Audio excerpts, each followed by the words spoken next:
Na segunda-feira, 8 de dezembro de 2025, às 19h30, um carro com uma família dentro foi arrastado pela força de uma enxurrada em Palhoça, Santa Catarina. Dentro do veículo estavam um casal e seu bebê de apenas 5 meses. Os três morreram afogados enquanto tentavam fugir do temporal. Essa é a face mais brutal do ciclone extratropical que atingiu 7 estados brasileiros com ventos de até 120 km por hora, pressão atmosférica de 985 hectopascais, valor considerado excepcionalmente baixo e raríssimo, e chuvas que despejaram em 6 horas o volume esperado para um mês inteiro. Mas o que ninguém está falando é o padrão aterrorizante. Este é o quarto ciclone extremo a atingir o sul do Brasil em apenas 3 meses.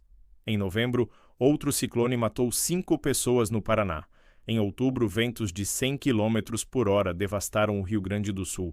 E agora, em dezembro, um sistema tão intenso que gerou um tornado em Flores da Cunha destrói casas, arranca telhados e mata uma família inteira. Meteorologistas classificaram como ciclone de altíssimo risco. Mas será que as autoridades avisaram a população com a urgência necessária? E por que o sul do Brasil está sendo atacado por ciclones cada vez mais violentos e frequentes? O ciclone extratropical começou a se formar na segunda-feira, 8 de dezembro de 2025, entre o sul do Paraguai, o norte da Argentina e o Rio Grande do Sul. A Climatempo emitiu alerta indicando que o sistema seria de forte intensidade, com pressão atmosférica no centro do ciclone caindo abaixo de 1000 hectopascais. Gustavo Verardo, meteorologista do Climatempo, explicou que quanto mais baixa a pressão em um local, mais forte o vento vai soprar e maior será o desenvolvimento de nuvens carregadas. No Rio Grande do Sul, a pressão em terra chegou a valores entre 985 e 990 hectopascais, considerados excepcionalmente baixos e raríssimos. Para comparação, um ciclone tropical comum tem pressão entre 980 e 1000 hectopascais. Valores abaixo de 990 são típicos de furacões categoria 1 ou 2. O sistema atingiu seu auge de organização na quarta-feira, 10 de dezembro, quando estava totalmente estruturado e avançando para alto mar, na altura do litoral gaúcho. Nesse momento, rajadas entre 90 e 120 km por hora atingiram áreas do Rio Grande do Sul e Santa Catarina, sobretudo regiões serranas e litorâneas.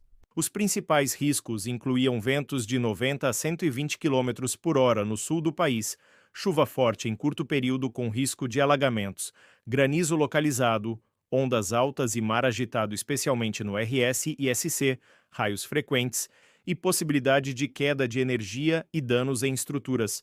As áreas mais afetadas foram Rio Grande do Sul, Santa Catarina, Paraná, São Paulo, Rio de Janeiro, Minas Gerais e Mato Grosso do Sul. Se você quer continuar recebendo alertas sobre ciclones extremos que estão se tornando cada vez mais frequentes no Brasil, se inscreva no canal e ative o sino. Porque o que vem a seguir vai te deixar em choque sobre o que realmente está acontecendo com o clima do sul do Brasil. Para entender a gravidade deste ciclone, precisamos analisar os números.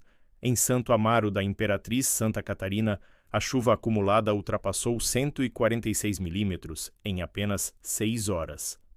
Para ter uma ideia da dimensão, o volume esperado de chuva para todo o mês de dezembro na região é de aproximadamente 130 milímetros. Ou seja, em 6 horas choveu mais do que deveria chover em 30 dias. Palhoça acumulou 130 milímetros, Biguaçu registrou 111 milímetros e Florianópolis somou quase 90 milímetros. Essas não são chuvas normais.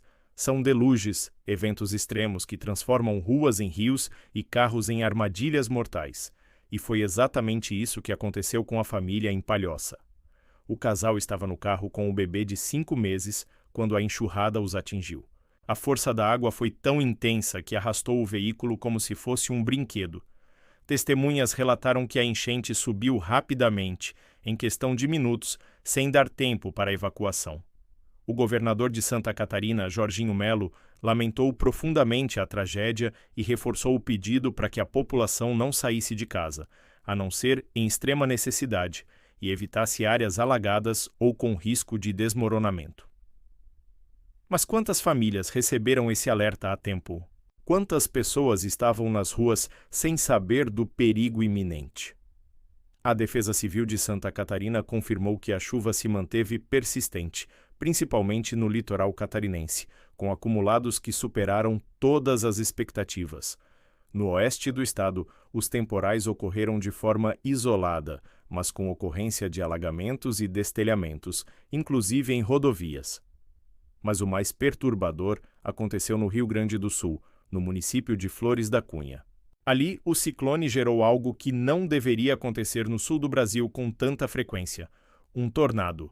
O tornado atingiu Flores da Cunha com ventos estimados acima de 100 km por hora.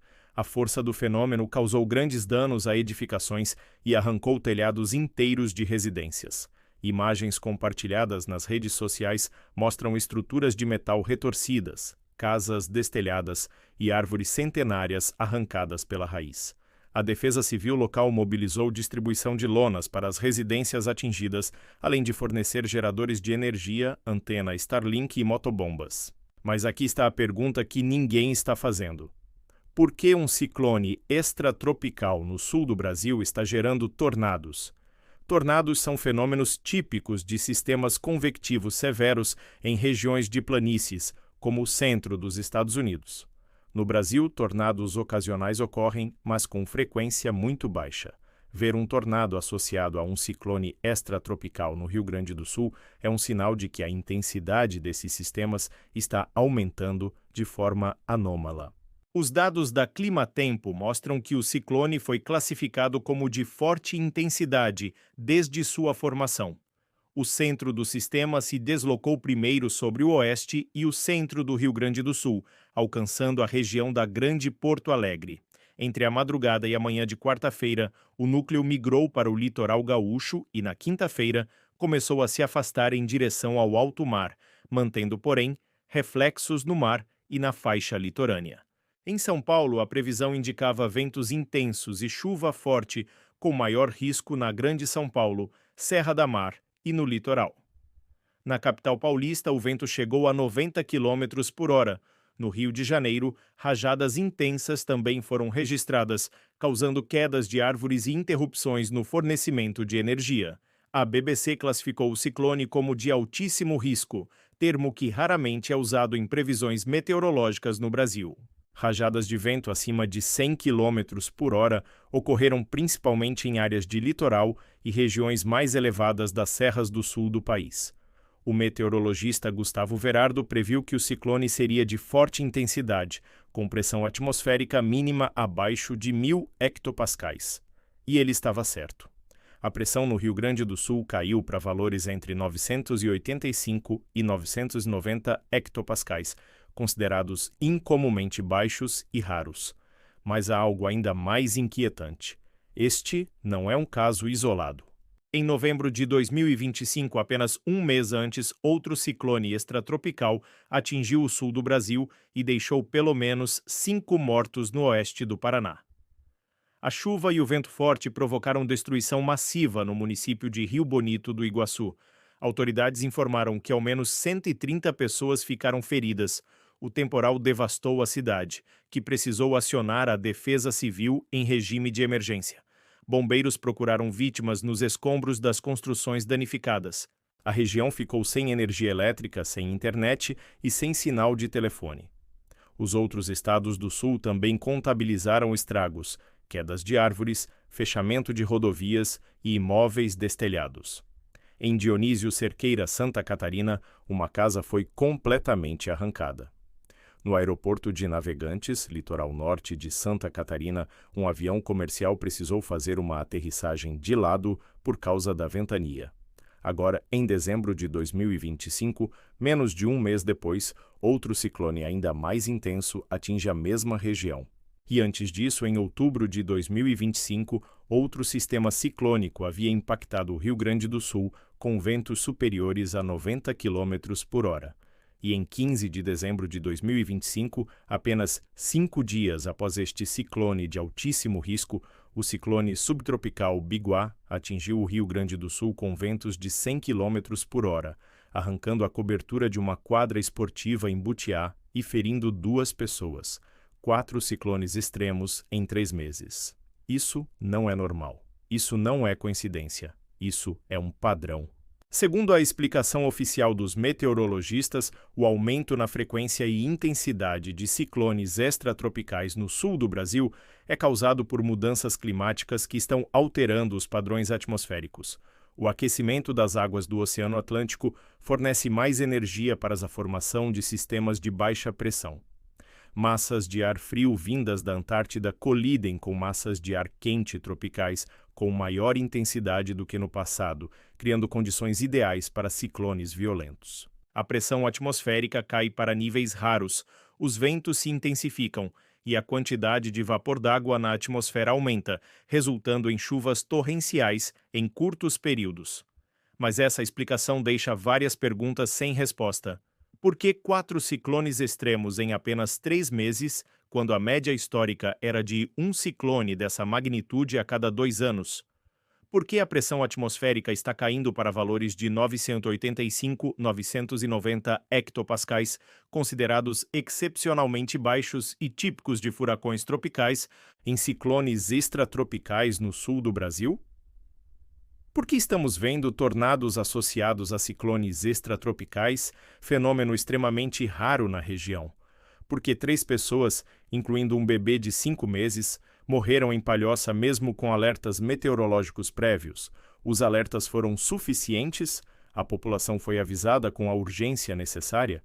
Ative o sino agora para não perder os próximos vídeos, onde vamos investigar mais sobre como a frequência de ciclones extremos no sul do Brasil está disparando e o que pode acontecer nos próximos meses. Alguns cientistas independentes sugerem que o aumento de ciclones extremos no sul do Brasil pode estar ligado a mudanças mais profundas nos padrões oceânicos e atmosféricos do hemisfério sul.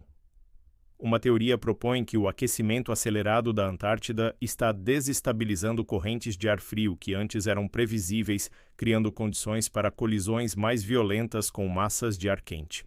Isso explicaria não apenas a frequência aumentada, mas também a intensidade excepcional desses sistemas.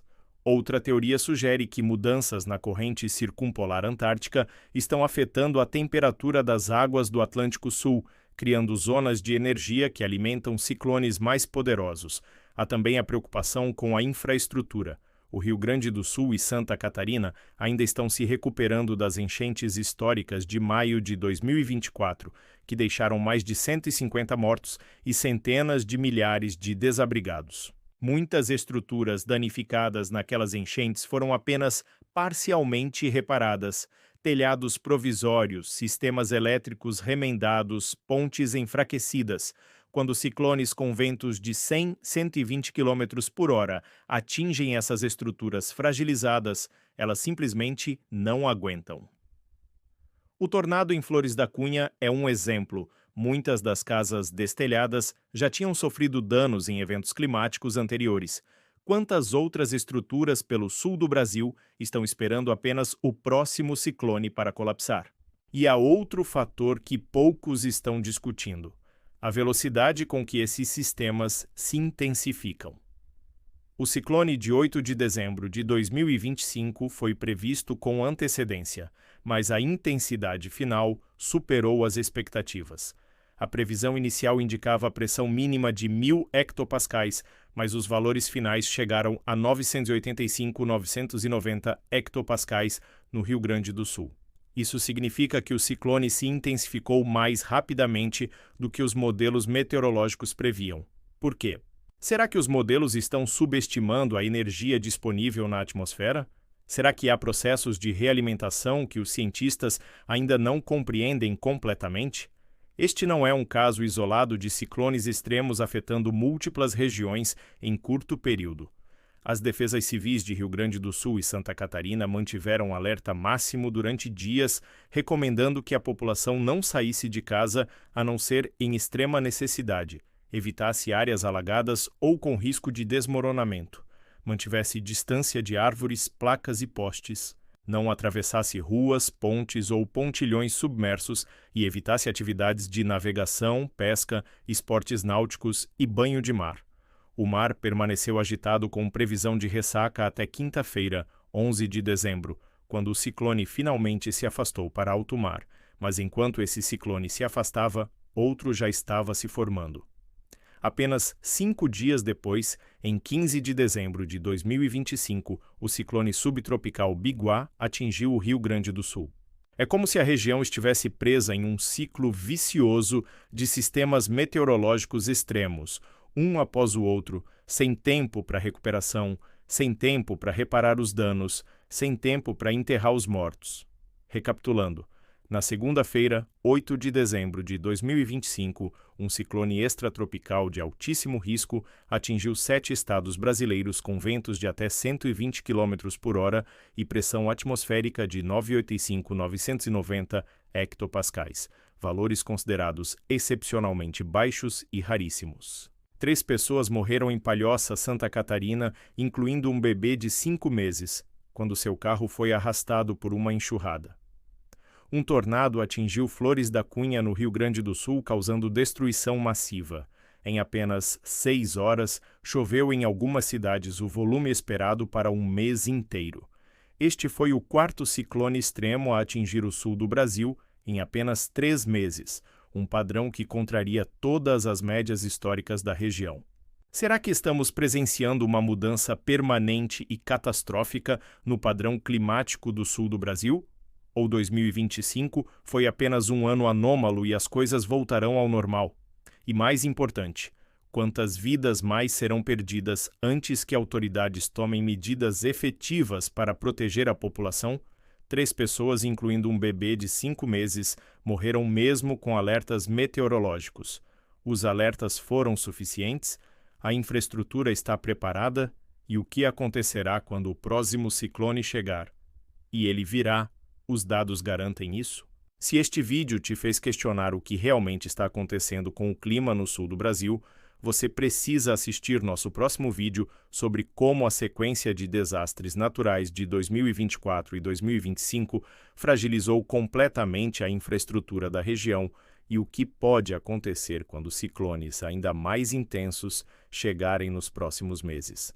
Clique no card que está aparecendo agora ou no primeiro vídeo da descrição. E não esquece de se inscrever e ativar o sino para não perder nenhuma revelação sobre os eventos climáticos extremos que estão se tornando rotina no Brasil. Até a próxima investigação.